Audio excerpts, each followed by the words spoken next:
अभी आप देखिए छठ है, इसी गरीब बिहार में छठ के मौसम में कितनी खुशहाली दिख रही है, क्योंकि सारे युवा बच्चे अपना काम धाम छोड़कर घर आए हैं। जन स्वराज ने एक ही वादा किया है, जन स्वराज की सरकार बनेगी, किसी को बाहर रोजी नहीं जाना पड़ेगा। और कुछ हो या न हो, छठ में जो बच्चे घर आए हैं, अगर 14 तारीख को जन स्वराज की सरकार बनी तो अब लड़के बाहर नहीं जाएंगे। 14 नवंबर को इस देश में लोग बिहार में एक नया राजनीतिक इतिहास लिखा जाता हुआ देखेंगे। और 30 बरस से जो लोगों की यहाँ राजनीतिक बंधुआ मजदूरी है, जहाँ लालू जी के डर से लोग नीतीश भाजपा को और भाजपा के डर से लोग लालू जी को वोट देते हैं, उस युग का अंत हो रहा है। बिहार में अब नया विकल्प, बिहार में एक नया विकल्प बन रहा है, और वो विकल्प किसी नेता का नहीं है, किसी परिवार का नहीं है, किसी जाति का नहीं है, वो बिहार के बच्चों का है। अभी आप देखिए छठ है, इसी गरीब बिहार में छठ के मौसम में कितनी खुशहाली दिख रही है, क्योंकि सारे युवा बच्चे अपना काम धाम छोड़कर घर आए हैं। जन स्वराज ने एक ही वादा किया है, जन स्वराज की सरकार बनेगी, किसी को बाहर रोजी नहीं जाना पड़ेगा। और कुछ हो या न हो, छठ में जो बच्चे घर आए हैं, अगर 14 तारीख को जन स्वराज की सरकार बनी तो अब लड़के बाहर नहीं जाएंगे। मोदी जी आके 2 दिन पहले कहे हैं कि हम बिहार में सस्ता डेटा दे रहे हैं, तो जन स्वराज ने, प्रशांत किशोर ने कहा है, भैया हमको सस्ता डेटा नहीं चाहिए, अपना बेटा चाहिए जो गुजरात में जाकर मजदूरी कर रहा है। देखिए मोदी जी को कह रहे हैं कि फैक्ट्री लगेगा गुजरात में, आप लोग अपना बेटा से मोबाइल पर बात कीजिएगा, उसके लिए डेटा दे रहे हैं।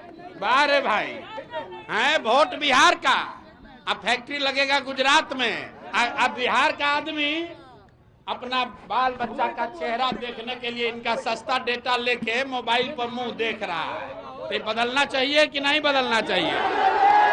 ये भीड़ इस बात का गवाह है कि लोगों ने तय कर लिया है कि अब हम लोग को कुछ नहीं चाहिए, सबसे पहले रोजगार चाहिए, पलायन बंद होना चाहिए, छठ दिवाली होली सब अपने घर परिवार के साथ मनाना है। यही जन सैलाब और लोगों का समर्थन यही बता रहा है। मोदी जी आके 2 दिन पहले कहे हैं कि हम बिहार में सस्ता डेटा दे रहे हैं, तो जन स्वराज ने, प्रशांत किशोर ने कहा है, भैया हमको सस्ता डेटा नहीं चाहिए, अपना बेटा चाहिए जो गुजरात में जाकर मजदूरी कर रहा है।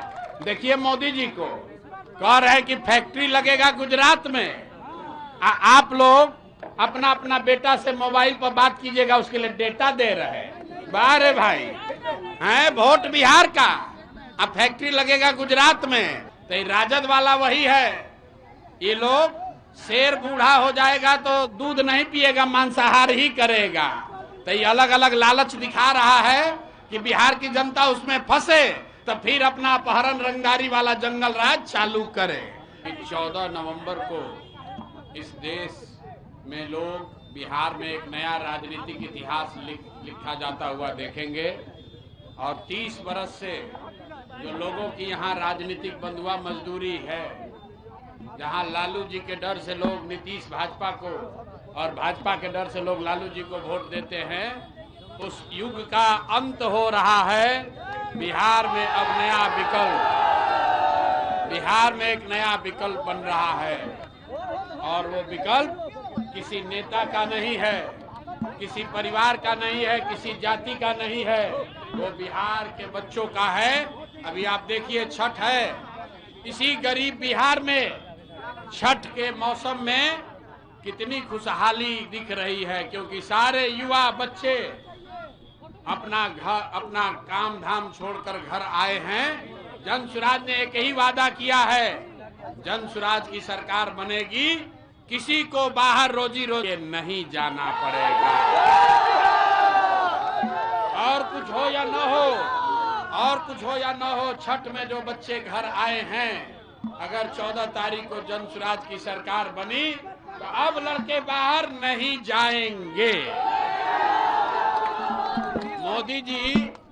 मोदी जी आके 2 दिन पहले कहे हैं कि हम बिहार में सस्ता डेटा दे रहे हैं। तो जन सुराज ने, प्रशांत किशोर ने कहा है, भैया हमको सस्ता डेटा नहीं चाहिए, अपना बेटा चाहिए जो गुजरात में जाकर मजदूरी कर रहा है। देखिए मोदी जी को कह रहे हैं कि फैक्ट्री लगेगा गुजरात में, आप लोग अपना अपना बेटा से मोबाइल पर बात कीजिएगा, उसके लिए डेटा दे रहे हैं। बारे भाई है वोट बिहार का, अब फैक्ट्री लगेगा गुजरात में। अब बिहार का आदमी अपना बाल बच्चा का चेहरा देखने के लिए इनका सस्ता डेटा लेके मोबाइल पर मुंह देख रहा है। तो बदलना चाहिए कि नहीं बदलना चाहिए? ये भीड़ इस बात का गवाह है कि लोगों ने तय कर लिया है कि अब हम लोग को कुछ नहीं चाहिए, सबसे पहले रोजगार चाहिए, पलायन बंद होना चाहिए, छठ दिवाली होली सब अपने घर परिवार के साथ मनाना है। यही इस जन सैलाब और लोगों का समर्थन यही बता रहा है। रोजगार बिहार में चाहिए। तेजस्वी यादव, सुनिए, तेजस्वी यादव थोड़े दिन में अब कहने वाले हैं कि पूरा बिहार को सोने का लंका बना देंगे। ये आदमी समझता है कि पूरा बिहार का आदमी मूर्ख है। पहले तेजस्वी यादव ने कहा कि सबको 2,500 हजार रुपया देंगे, कोई नहीं विश्वास किया। फिर बोला सब घर में नौकरी देंगे, फिर भी बात नहीं बना। अब कह रहे भैया पेंशन बढ़ा देंगे, सैलरी दे देंगे। अरे भैया कुछ नहीं चाहिए, क्योंकि सबने देखा है कि जब तेजस्वी यादव के माँ बाप की सरकार थी तो बिहार में लोगों को एक ही चीज मिला, अपहरण, रंगदारी, मारपीट, जंगल राज। तो भैया हम रोज बताते हैं, शेर बूढ़ा हो जाता है। जब शेर बूढ़ा हो जाता है तो शिकार करने के लिए सोना का कंगन लेके बैठता है, सोना का कंगन लेके बैठता है, इस आशा में कि कंगन के लालच में कोई आए तो उसको पकड़ के खाएंगे। तो ये राजद वाला वही है। ये लोग, शेर बूढ़ा हो जाएगा तो दूध नहीं पिएगा, मांसाहार ही करेगा। तो ये अलग अलग लालच दिखा रहा है कि बिहार की जनता उसमें फंसे तो फिर अपना अपहरण, रंगदारी वाला जंगल राज चालू करे। कोई बिहार की जनता तेजस्वी यादव को सुनने वाली नहीं है। लड़ाई सीधा एनडीए और जन सुराज में है, मोदी जी में और जन सुराज में है, एनडीए और बिहार के युवाओं में है। तय बिहार को करना है कि बिहार का लड़का गुजरात में जाकर मजदूर बनेगा कि बिहार में अपने पैर पर रोजी रोजगार करेगा।